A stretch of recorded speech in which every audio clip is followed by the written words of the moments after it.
This video contains major spoilers for Persona 3. I really enjoyed playing through Reload. It fixed a lot of the issues I had with Portable and turned a very meh experience into a solid one. While it didn't fix everything, the changes Atlus made were all excellent.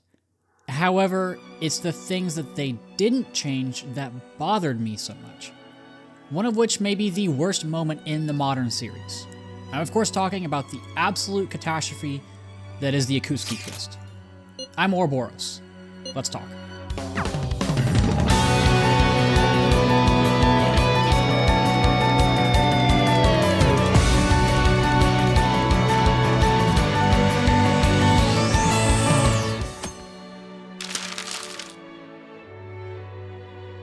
God, just thinking about this section makes me angry. I can feel myself getting angry just writing this, but it's so bafflingly bad that it deserves its own video. I don't normally make negative videos. I like to focus on the good side of games. But this scene is a travesty. Okay, so you and your party have spent the last 6 or so months fighting the shadows to defeat the Dark Hour. After successfully defeating the 12 major shadows, you're under the impression that your mission is finally accomplished. Until you realize that the Dark Hour isn't gone. So Akutsuki, well, really, Aigis takes Seize, and Takaharu Kirijo, because he also has to be there for some reason, up to the platform on Tartarus. And he begins monologuing. You know, because he hasn't had any development whatsoever, other than he's a quirky researcher with an affinity for puns. So he says that he's gonna rule the world and use you all as sacrifices to fulfill some prophecy.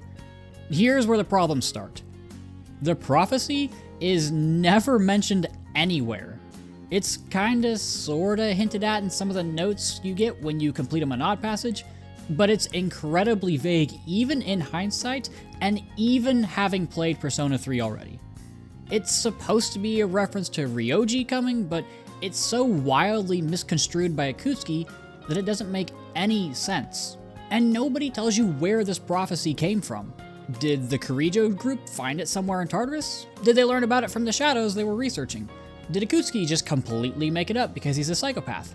The answer is, I don't know, man, just go with it. So not only has there been no foreshadowing leading up to the prophecy, there's also no foreshadowing leading up to Akutsuki's betrayal. Then you have Takaharu Kirijo's sacrifice. He and Akutsuki kill each other. It's noble of him to go down here, but why did this even need to happen? He's such a minor character. We've really only seen him once before this, on the beach trip where his only purpose was to give backstory to the player. It feels like his death was only there to spur on Mitsuru's character development. Before you say anything, it's different from Eiichiro Takaba's death. His death is the foundation of Yukari's character. It shaped who she was, is the reason for her strained relationship with her mother and her mistrust of men, and is the reason she fights for Seize. Unlike Mitsuru, Yukari doesn't need her dad to die in order to grow. It's the recontextualization of that death that's the turning point. Unlike Mitsuru, Yukari openly talks about her father and we understand just how much she cares for him. Unlike Mitsuru, Yukari and her father actually had a good relationship. Takaharu could have died from cancer or in a car accident or of old age, and Mitsuru still would have had the same response to it. Whereas with Yukari, her whole story wouldn't have worked unless Eiichiro died in the Kirijo group accident. He serves as nothing more than a contrived plot device to get to Mitsuru's second awakening. So that's it, right? They kill each other and we move on. Nope, Akutsuki is still alive-ish and orders Aigis to kill Seize, which she just doesn't. I get what this scene was going for. It was supposed to show that Aigis was becoming more human. But when the scene ends, she basically goes back to her normal self. There's regret there for sure, but we don't really see her change until she's done being rebuilt after her showdown with Ryoji. So, why was this necessary? Oh, so that Seize can get tied up and Akutsuki can explain his grand plan. Got it.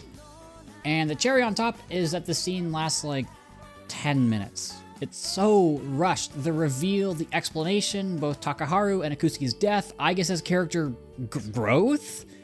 Everything moves so quickly. There's never a moment to breathe and process everything that's happening. It's nice that there's a whole month for the group to think about it, except that they don't have anything to think about. They have no answers. There's no incentive to move the plot forward because you don't have any agency. You just sit there and wait. And then Ryoji shows up about a month later and explains everything to you, but like actually explains everything, not the weird megalomaniac explanation. No, it's just straight from the source. It's like that telephone game that we all played as kids. It's like Ikutsuki heard it from somebody who heard it from someone who heard it from someone. By the time it got to him, it morphed into, hey, kill some people atop Tartarus and you'll rule the world. Then you go and talk to Ryoji and he's like, no, I said that I was gonna kill you all. So that entire train wreck of a scene basically becomes irrelevant after a month.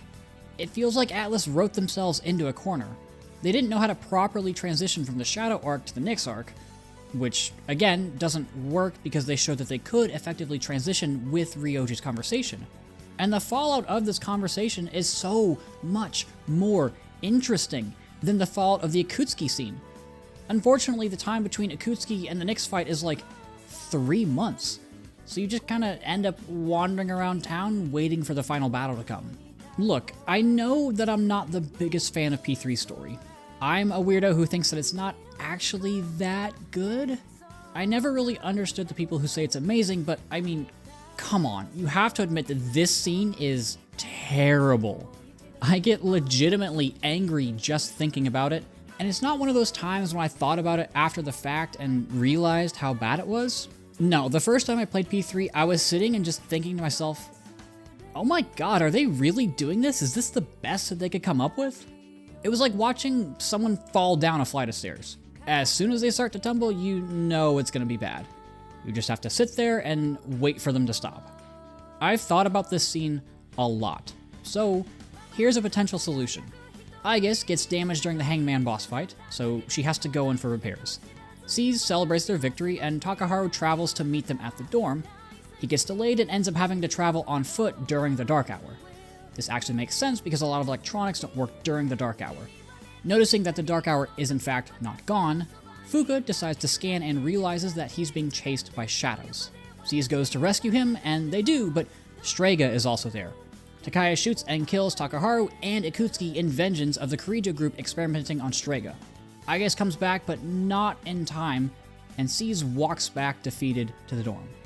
This way, basically everything stays the same. Ikutsuki and Takaharu are still dead, Mitsuru is still grieving over the death of her father, the group is confused about the Dark Hour, but now, Strega gets more development. Aigis feels even more useless because she couldn't protect the people around her, which will happen yet again when fighting Ryoji. We don't get an incorrect explanation of the fall, and it just seems better in general. I'm not a writer, and I'm sure Atlus could have made this more seamless. I'm not sure how the original scene made it out of the planning stages, but I'm glad that I never have to experience it again. It's a brief, confusing mess of a plot twist, and is the worst part of Persona 3. Thanks for watching.